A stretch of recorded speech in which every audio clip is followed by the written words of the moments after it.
இன்று அதிகாலை காஷ்மீர் புல்வாமாங்கிற ஒரு இடத்துல, அந்த இடம் எல்லாத்துக்குமே தெரிஞ்ச விஷயம். ஏன்னா அதில் தான் வந்து பாகிஸ்தான் ஒரு பயங்கரமான ஒரு தாக்குதல் நடந்துச்சு, தீவிரவாத தாக்குதல் நடத்தப்பட்டது. அந்த இடத்துல பயங்கரமான ஒரு சத்தத்தோட வந்து ஒரு விமானம் கீழே விழுந்து விபத்துக்குள்ளானதா அங்கே உள்ள அதிகாரிகள், ராணுவ அதிகாரிகள் தெரிவிச்சிருக்காங்க. எக்ஸ்பிரஸ் ட்ரிபியூன் அப்படிங்கிற ஒரு பிரபலமான செய்தி ஊடகம் என்ன சொல்லியிருக்காங்கன்னா, இந்த விமானம் இல்லையா, விழுந்த விபத்துக்குள்ளான விமானம் பாகிஸ்தானை சார்ந்த JF-17 ஒரு போர் விமானம் அப்படிங்கிற ஒரு விஷயத்தை சொல்லியிருக்காங்க. ஆனால் இன்னும் வந்து உறுதி செய்யப்படவில்லை அப்படிங்கிறதையும் அவங்க வந்து தெரிவிச்சிருக்காங்க. இந்த விழுந்த விமானம் இருக்கு இல்லையா, விபத்துக்குள்ள விமானம் JF-17 வந்து வெறும் $30 மில்லியன் தானா. நம்ம வச்சிருக்கக்கூடிய ரஃபேல் விமானம் வந்து 100 மில்லியனுக்கு, அதாவது 100 மில்லியனுக்கு மேலே உள்ள அந்த விமானத்தில் கம்பேர் பண்ணுறப்ப இந்த JF-17 விமானம் வந்து அந்த அளவுக்கு பெரிய ஒரு தாக்கத்தை ஏற்படுத்தக்கூடிய விமானம் கிடையாது. ஆனால் பாகிஸ்தானை பொறுத்த வரைக்கும் இது வந்து ஒரு சிறப்பு வாய்ந்த விமானம் அப்படின்னு சொல்லியிருக்காங்க.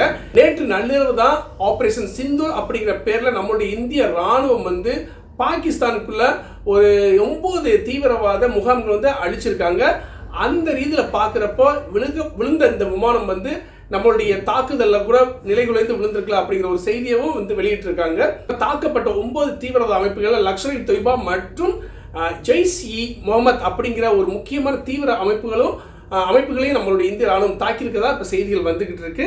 அதுலேயும் குறிப்பாக வந்து மசூர் அகமது, உலகத்தில் தேடப்படக்கூடிய முக்கியமான தீவிரவாதியான மசூர் அகமதும் இந்த தீவிரவாத முகாமில் அழிக்கப்பட்டிருக்கலாம்ங்கிற ஒரு செய்தி வந்து வந்துகிட்டு இருக்கு. மீண்டும் இந்த மாதிரி செய்திகளை வந்துகிட்டு உங்களுக்கு கொண்டு வந்து சேர்த்துக்கிட்டே இருக்கேன். மீண்டும் தகவலுடன்